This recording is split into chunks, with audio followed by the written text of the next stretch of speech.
प्रथम नागरिक के बारे में ये कहना कि पुअर लेडी ये शोभा देता है, ये बहुत बहुत दुखद बात है। दूसरे नेता बोलते हैं मानसिकता है कि भाषण बड़ा बोरिंग था, राष्ट्रपति का अभिभाषण बोरिंग था।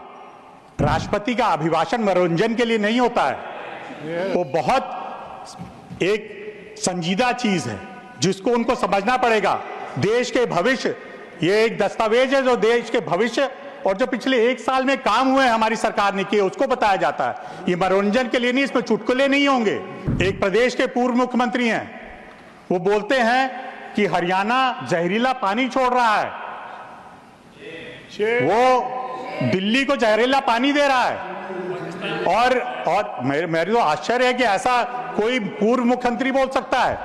मैं ये कहना चाहता था, एक व्यक्तिगत पीड़ा है।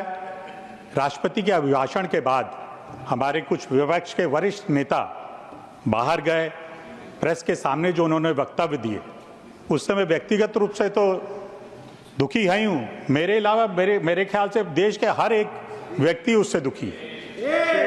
एक ऐसी टिप्पणी इस देश की प्रथम नागरिक के बारे में ये कहना कि पुअर लेडी ये शोभा देता है, ये बहुत बहुत दुखद बात है। इस देश में पहली बार जनजाति समाज से आई एक नेत्री इस देश की राष्ट्रपति बनी, उससे पीड़ा हो रही है इन लोगों को। दूसरे नेता बोलते हैं मानसिकता है कि भाषण बड़ा बोरिंग था, राष्ट्रपति का अभिभाषण बोरिंग था। मैं चाहता हूं हमारे वरिष्ठ नेता खड़गे जी यहां बैठे हुए हैं, वो अपने नेता को समझाएं कि राष्ट्रपति का अभिभाषण मनोरंजन के लिए नहीं होता है, वो बहुत एक संजीदा चीज है जिसको उनको समझना पड़ेगा। देश के भविष्य, ये एक दस्तावेज है जो देश के भविष्य और जो पिछले 1 साल में काम हुए हमारी सरकार ने किए उसको बताया जाता है। ये मनोरंजन के लिए नहीं, इसमें चुटकुले नहीं होंगे कि उनका मनोरंजन किया जाए। इससे ये मेरी पीड़ा है। अभिभाषण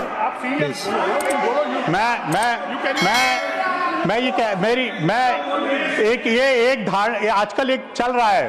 मैं तो सभापति जी के बारे में कई बातें कही गई हैं इस सदन में, सदन के बाहर। आजकल तो ये फैशन हो गया है, जो संवैधानिक पद पे लोग बैठे हैं उनके बारे में टिप्पणी करो। एक प्रदेश के पूर्व मुख्यमंत्री हैं, वो बोलते हैं कि हरियाणा जहरीला पानी छोड़ रहा है, वो दिल्ली को जहरीला पानी दे रहा है। और मेरे तो आश्चर्य है कि ऐसा कोई पूर्व मुख्यमंत्री बोल सकता है। मैं तो आश्चर्यचकित हूं। लेकिन जब वो ईसी के पास उनको बुलाया गया, जब बाहर निकले तो उनकी आवाज ही बदल गई। क्योंकि वो क्षमा मांगने वाले हमेशा मुख्यमंत्री रहे हैं, जो हमेशा क्षमा मांगते हैं।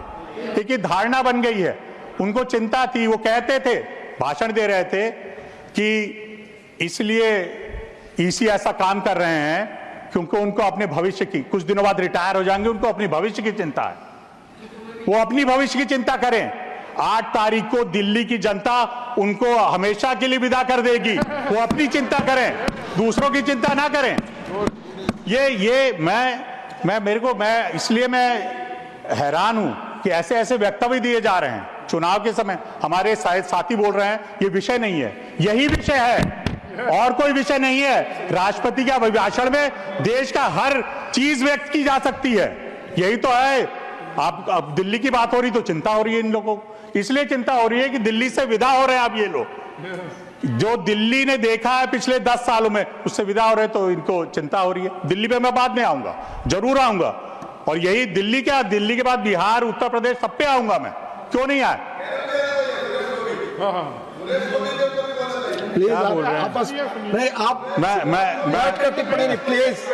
प्लीज मैं जानता हूं कि इनको चिंता क्यों हो रही है।